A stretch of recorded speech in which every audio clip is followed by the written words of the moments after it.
Hey, it's Mark Podolsky, the Land Geek, with your favorite niche real estate website, www.thelandgeek.com. And before we talk to today's guest, I'm going to put on my Anchorman voice for this one, because our guest, Scott Todd, is a big deal. I'd be remiss if I didn't properly introduce my co-host, Six Sigma. You know him, you love him, landmodo.com. scotttodd.net. And most importantly, if you're not automating your Craigslist postings, postingdomination.com/the Land Geek. Scott Todd, how are you? Mark, I'm great. How are you? I'm great. I'm not even going to go into anything. Let's just go. No, we need to go. This is important. All right. Today's guest on the art of passive income. If you're driving, this is going to be one that you might want to take notes for. So I'll just quickly introduce him. It's Peter Shankman. And you're probably thinking to yourself, wait, the Peter Shankman from Help a Reporter Out, Peter Shankman? Yeah, that Peter Shankman.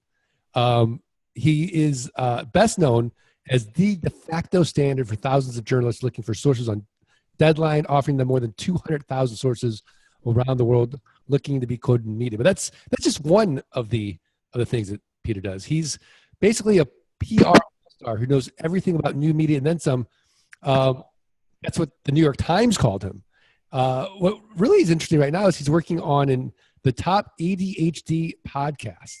And Peter, that podcast, where can we find that? That's on iTunes and Stitcher, right? It's everywhere. Yeah, it's at fasterthannormal.com. Okay. The number one podcast for ADHD, where we're really sort of flipping the concept of ADHD on its head. It's not so much disability or disorder as it is a gift if you know how to manage it. And so we've interviewed people ranging from Seth Godin to the mayor of Boston, the chief of staff of the mayor of Boston, to celebrities, CEOs, all of whom are sharing how they use their ADHD to their advantage because they believe it's beneficial. Yeah, we're really going to have to dig deep into that. So, but you're also an author. The Zombie Loyalists is on Amazon. You got a bunch of books, entrepreneur, corporate keynote speaker, a worldwide connector. Look, you know what they say, Peter? They say that you're the average of the 5 people you hang out with the most, right? So the fact that we get to hang out with you today is really going to just increase all of our business IQs to the next level. And you're an advisor at NASA. Is that right? I am an advisor at NASA. Yeah, they had a civilian advisory council, which I was on, which was just a great honor. Very cool. Yeah. So let's just get into it, Peter. How the heck are you so prolific? You've got Shankman's Community. You're the author of 5 books. You've got, your podcast. You're traveling all the time. You're a keynote speaker. Peter, your parents proud of you? Like, how did you become you? I wish I knew. I am just someone who I got bored really quickly, and it was really difficult for me to sit there and sort of do nothing. I'd always have something to do. I'd always have to do something. I'd always have to find something to do. And so, my parents always said that I was always very intrigued by the world work. And, I realized at a really early age, probably after my first job out of college, that I just didn't work well with other people. And it would probably be better if I just went on my own. And so in October of 98, I started my first company, and it's going to be 20 years next year, and I haven't looked back yet. Is if we had to, rewind the tape, right? And you could go back in 1998 or even just looking back at all the things you've done. Is there one aspect or 2 aspects or a few habits or rituals that you could kind of point to and say, this is a secret of the way that I'm so able to get so much done and be so successful? Yeah, there are several things. I'm a big believer in rituals. I'm a big believer in understanding how you work and figuring out sort of what works best for you, and then giving yourself the freedom to do that. I am well aware that I don't do well in the morning unless I've worked out first thing in the morning. So, but having a child, I don't necessarily have all the time to do that. And so if it matters to me that I have to work out, so then I make sure that I do it when I have the time. So you will find me at the gym or running 10 miles, whatever, most days at 3:30 in the morning. because that is the only time I have to do it. And for me, it's about making sure that the things that matter to me, you find the time for. You know, we all have the same 24 hours in the day. It's just a matter of what we find important and what we find worth using. Yeah. And for somebody with ADHD, would you find that that's more difficult, or do you find that as like kind of a superpower? I find not doing it is the problem. You know, if I let myself go for one day becomes 2 days, 2 days becomes a week becomes a month, and I haven't done anything. So for me, it's very much about finding time to do what matters and get it done as much as possible. Because if I don't do that, that's when things start to go bad. So, you know, Scott and I were talking before the podcast, and Scott's like, I think I have ADHD, right? So Scott, talk about your ADHD for a second.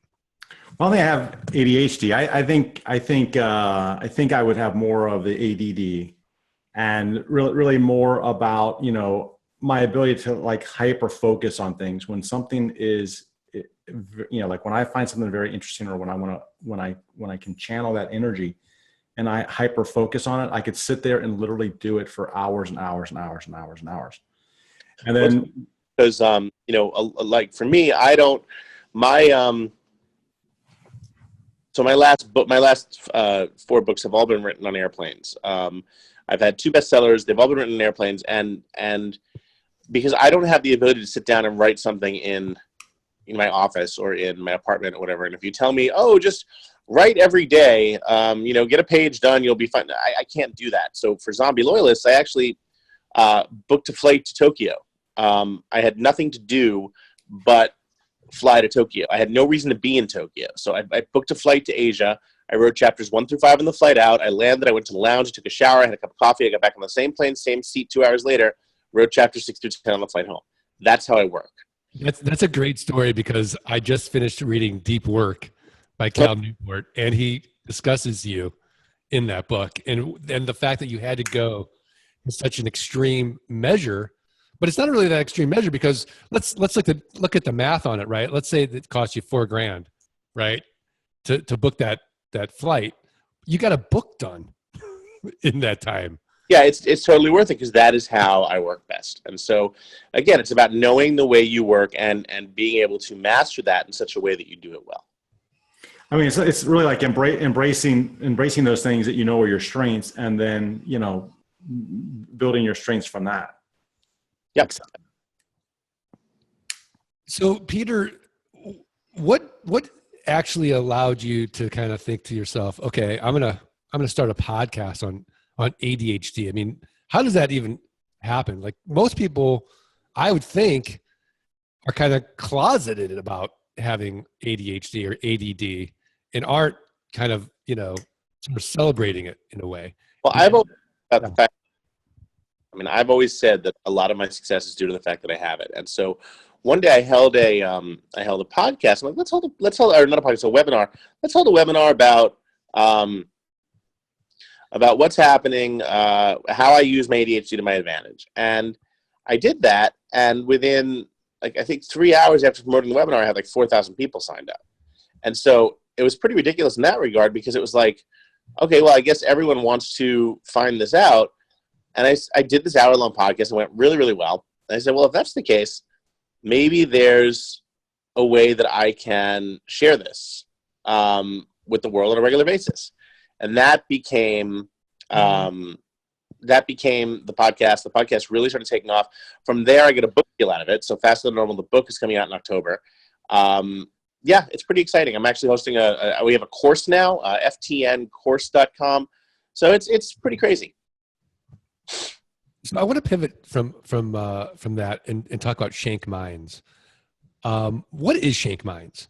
So Shank Minds is a mastermind community. I'm of the belief that I've had a little bit of success, not a lot, but a little bit of success in my life. And I believe that if you have any modicum of success, you have the right and the responsibility to give it back. And so for me, my logic was, let's see how I can give that back. You know, people are always like, hey, can I pick your brain? Can I do this? So I'm like, let's figure out a way to make that easy. Easier, as it were. So I created this mastermind. It is a membership-based community. We charge about, I think it's $80 a month, where we can basically ask any questions. We're all entrepreneurs. We're all dealing with our own entrepreneur issues, things like that. And so it's a great way for entrepreneurs to get, entrepreneurship is a lonely road, right? And so this is a great way for entrepreneurs to really get the help they need on any questions, anything they want to talk to. And so it's done really well. We launched it. I launched it about 9 months ago. We're now at about 160 members. So it's growing really well. A lot of fun. That's fantastic. I mean, I know for like the land geek community with our land investing niche, one of the greatest things I've ever done was start the mastermind community. And we actually have two communities. We have one free and one paid for our coaching clients and our students. But it's, the collective intelligence of a mastermind cannot be sort of, you almost have to experience it to really understand the value of it. Because even just one tip, just one little, tip can really move the needle in your life. We've had people on that tripled their business, tripled their revenues in under a year since joining. So it's pretty crazy. Now, do you limit the number of people that can be in there at one time, or is it really kind of this ever-growing thing? Because what we do is we're capping at 200 people because we do weekly calls as well. We do an hour of a weekly call twice a week, 1 hour weekly calls twice a week. And anyone in the group can join. We usually get about 30 to 40 people who join per call. So our goal is to keep it at a certain number so it's so it's still manageable. Very cool. Very cool. Okay, let's talk about Zombie Loyalists, your latest book, for a second. Is it okay? Yep. Zombie Loyalists. What the heck is a zombie loyalist, Peter Shankman?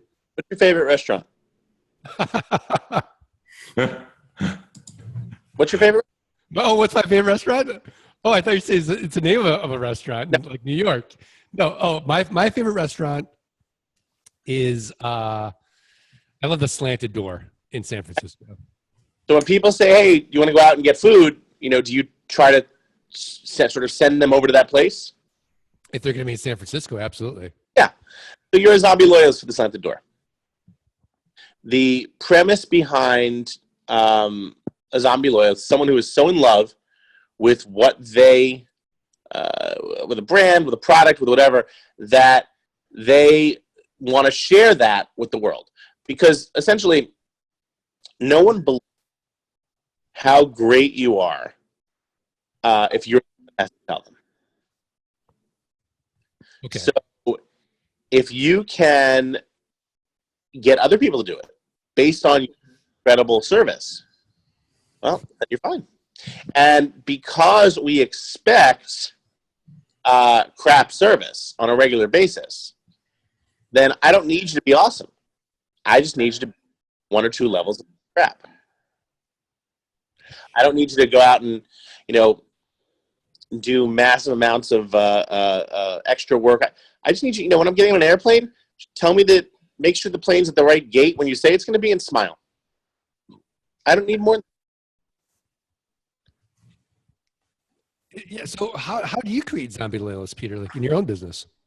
I think the premise for me is, like I said, things like going above and beyond and talking to you want to meet with me? You want 10 minutes? You want to chat? Sure. Let's talk. Happy to do it. Can we, you want to have coffee? So the key for me is just being accessible and making sure that I'm around, making sure people can share things, making sure that I'm willing to provide content and information that benefits the people who are my audience. I essentially understand the premise that having an audience is a privilege. It's not a right. So knowing that, I try to make sure that everyone who is in my world, in my audience, is benefited somehow by the information I'm giving. Now, I could hear somebody saying in the back of their mind, listening to this, and saying, Peter, you're you're traveling all the time. You've got all these things going on. I mean, are you really that accessible? I mean, Peter Shankman doesn't scale. I mean, how do you do that in a way? It takes 5 seconds. I carry my phone with me everywhere I go. I'm constantly checking my email. I'm on it. I'm working. The only time you really get me is when I get into that level of focus for writing. But other than that, I am pretty much available. Yeah, I mean, it reminds me of Scott. Remember that story you were telling everybody at boot camp when you had a customer and you made a video for them of doing the paperwork. Can you tell that story? You mean the where we were trying to get them, like showing them how to do it and everything? No, he was buying the property from you, and you went above and beyond. Like you did the transaction in like 30 seconds. Yeah. So essentially, the story goes, we had a guy that was kind of hesitant to do business with us because we were doing it online, and he was kind of nervous about the transaction. So essentially, what we did was we treated him with white glove service, so above and beyond anything. It was just a small little transaction, but obviously to him it was something large. So we went in and created a video of what we were doing with the paperwork and documenting everything for him. Spent an enormous amount of time creating even a video for him, showing him how to even get to the property because it wasn't. You needed to have some GPS coordinates, and it was a little off the beaten track. But it's just the basic, what you see is just doing a little bit more, they would thrill with, because who does that? Most people don't do that. Yeah. And then it was, white glove service all the way through to, hey, it's recorded with the county. Here's a video of it. You can see it on the county's website, all of this stuff. And from there, this guy has been a raving fan ever since. It took a lot of time. But it was a nice transaction, and it's reaped benefits all the way through.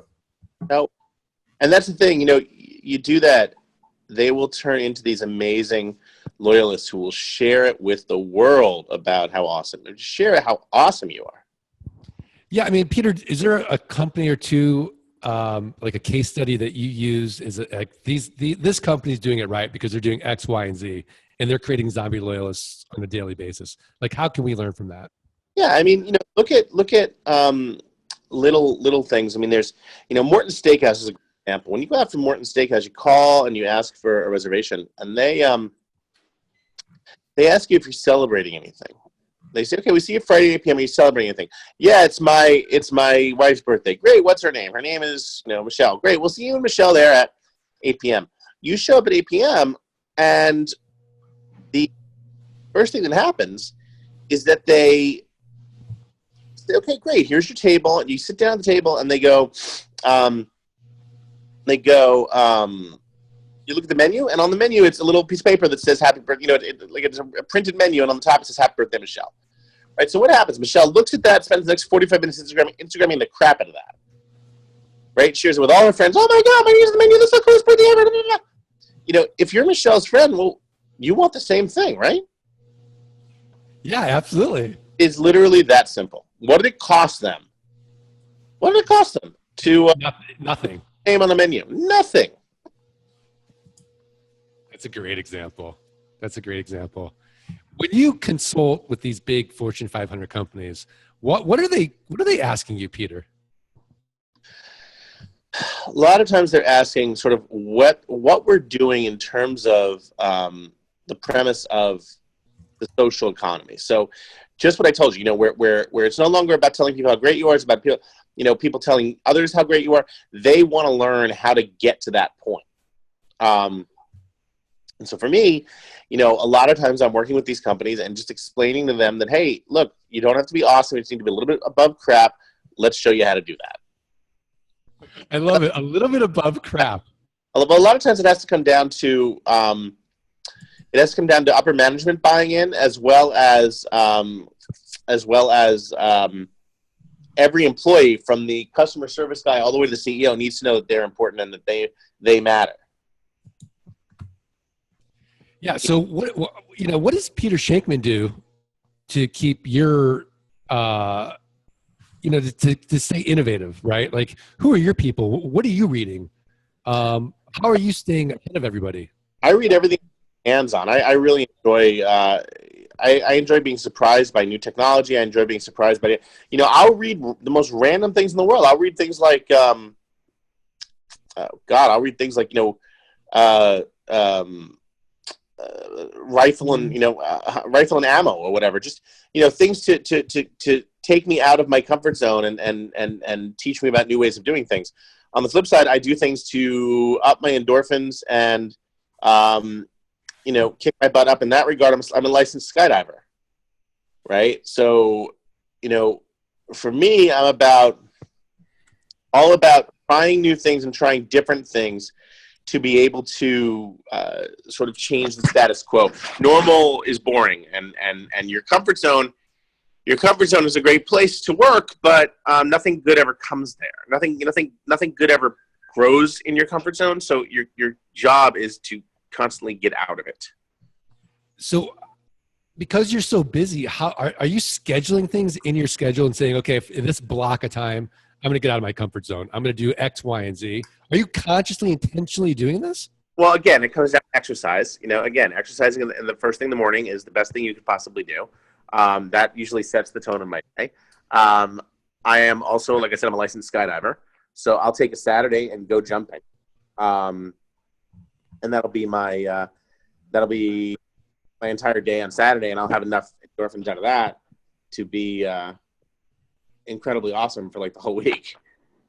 The goal really is to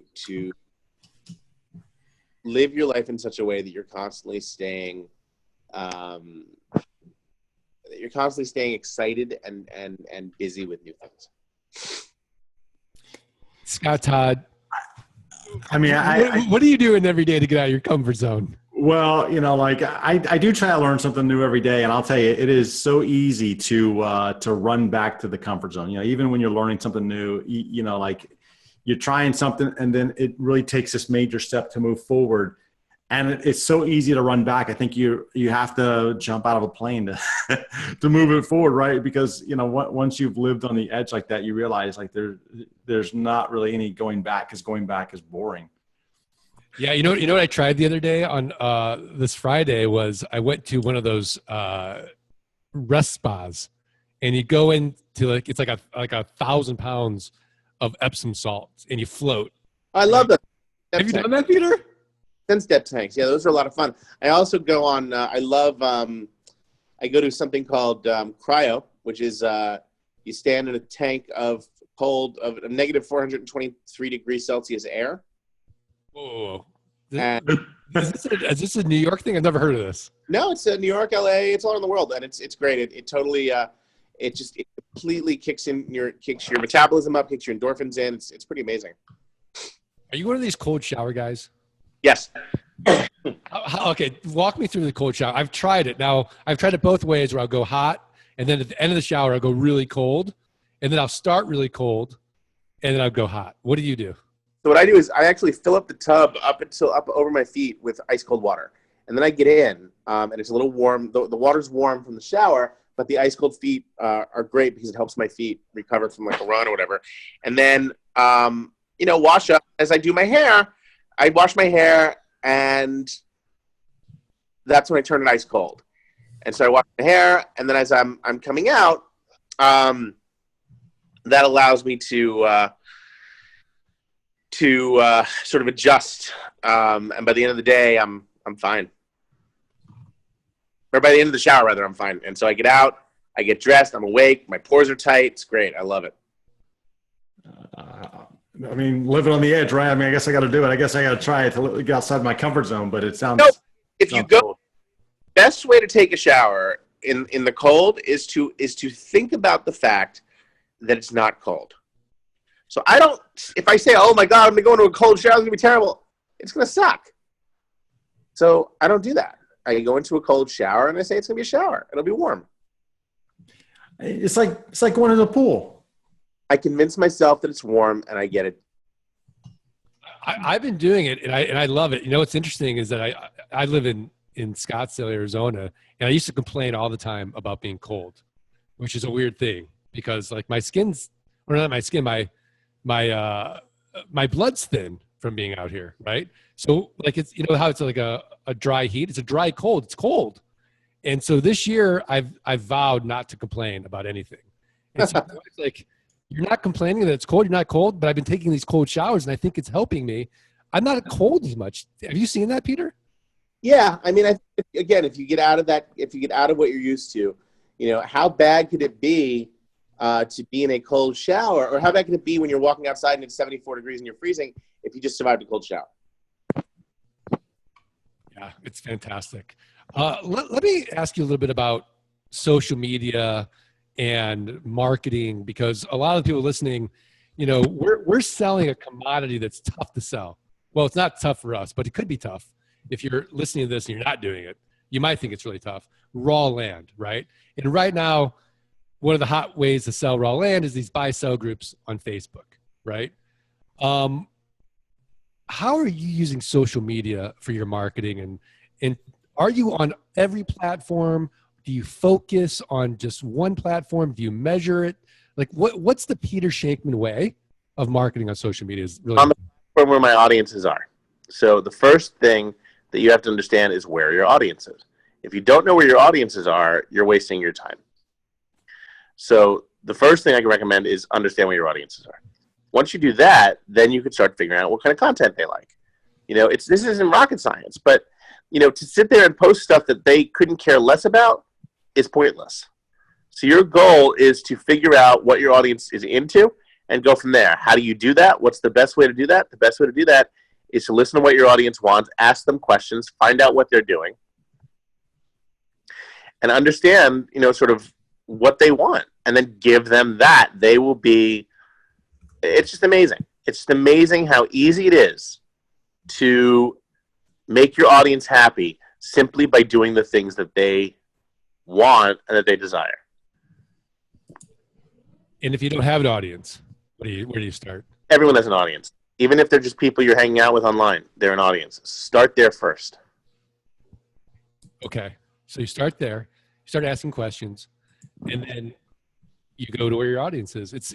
They'll tell you what you want. They'll tell you what they want to hear. Interesting. When you started Help a Reporter Out, is that how you started it? Did you start asking people or asking reporters, what do you want? How can I help you? I knew a lot of journalists. I knew a lot of sources.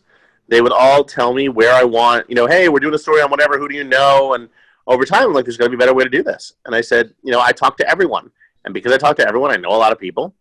And that's how HARO started, literally. It started as a mailing list for me and some friends.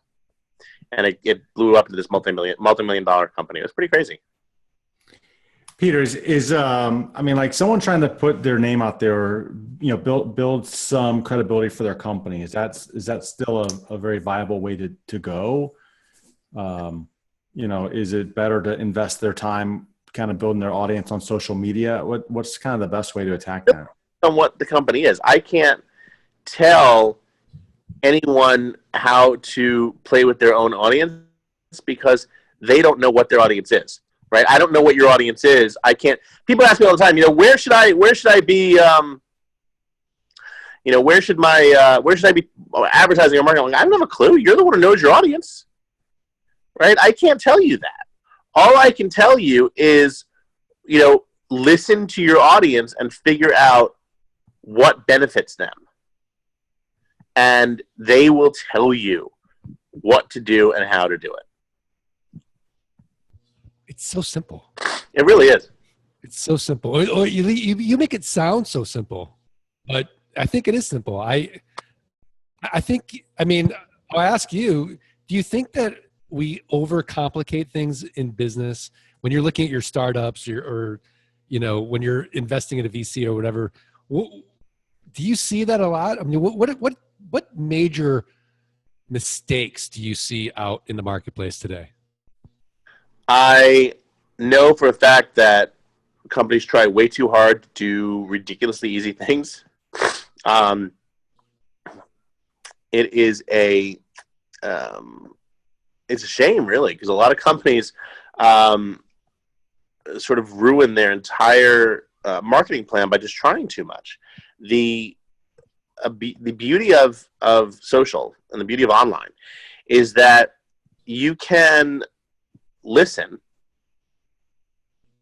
before you do anything, and within 5 seconds you'll get an answer and you'll learn what you need to do. It's always amazing to me how many companies don't bother to listen, and they just say, oh, this is what we should do. Well, how do you know that? Right? It used to, 50 years ago, sure, I get that. It wasn't easy 50 years ago to sort of understand your audience. But you know what? Today, it's ridiculously simple. And how do you not do that? Yeah, I agree 100%. And so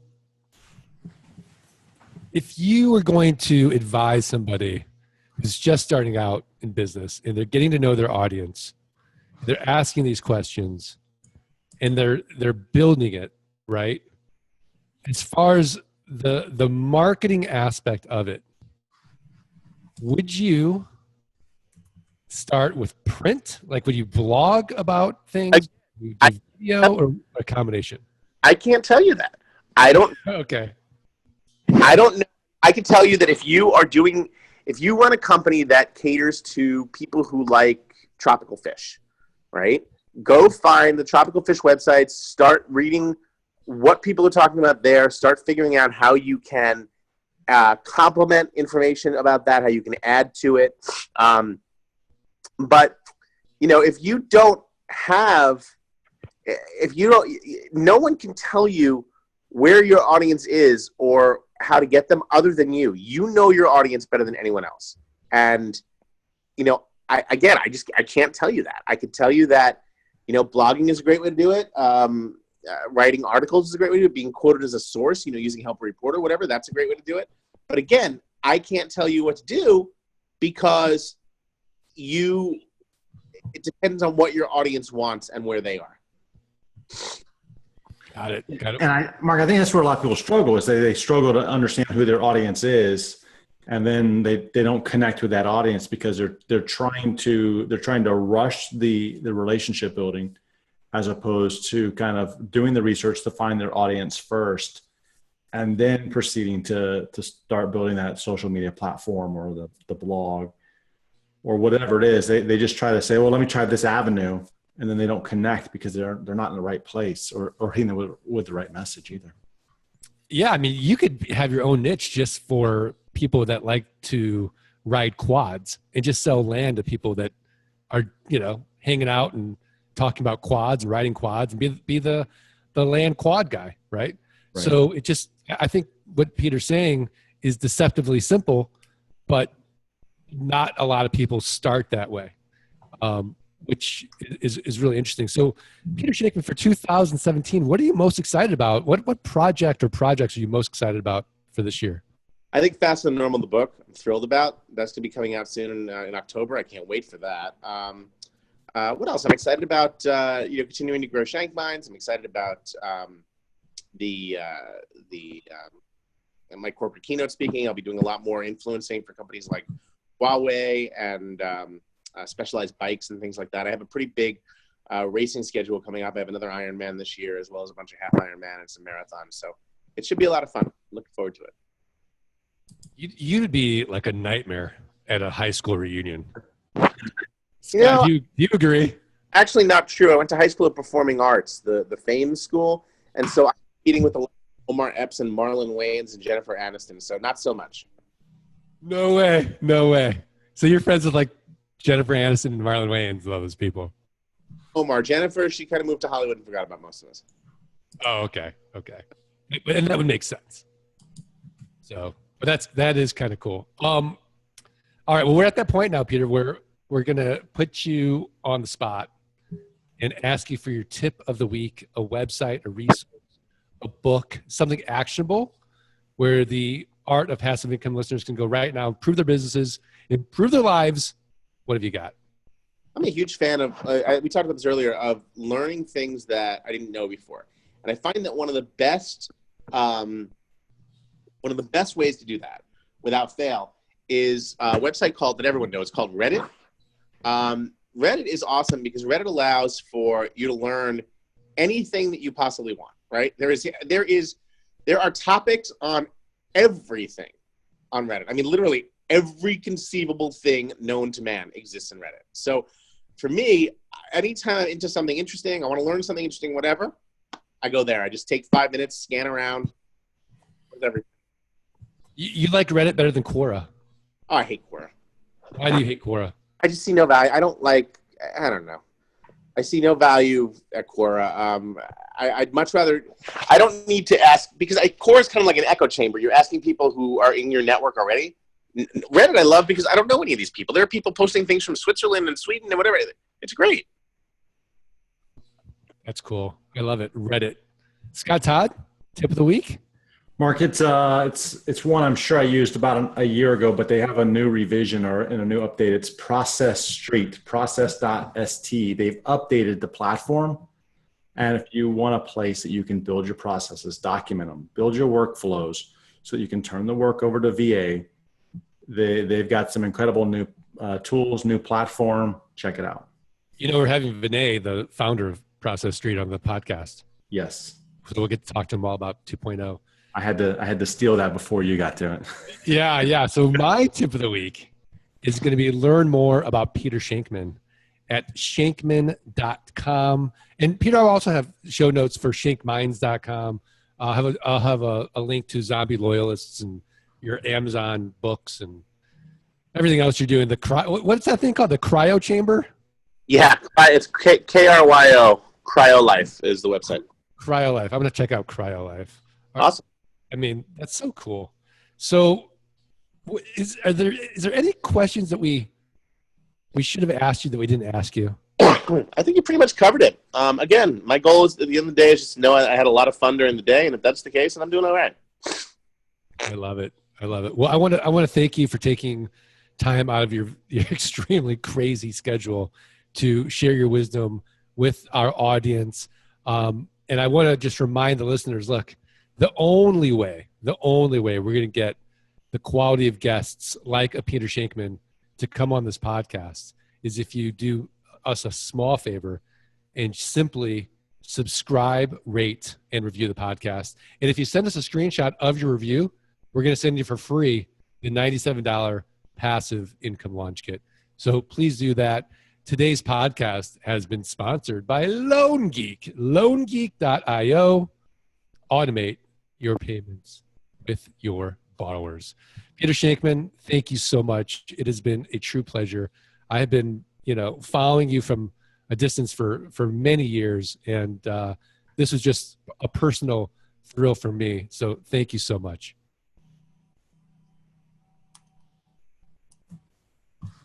Sorry about that. As I did myself, had a lot of fun. I'd love to do it again. All right. Well, fantastic. We'll try to book you again for sure. Awesome. Scott Todd, thank you. And let freedom ring. Let freedom ring. Thanks, everybody.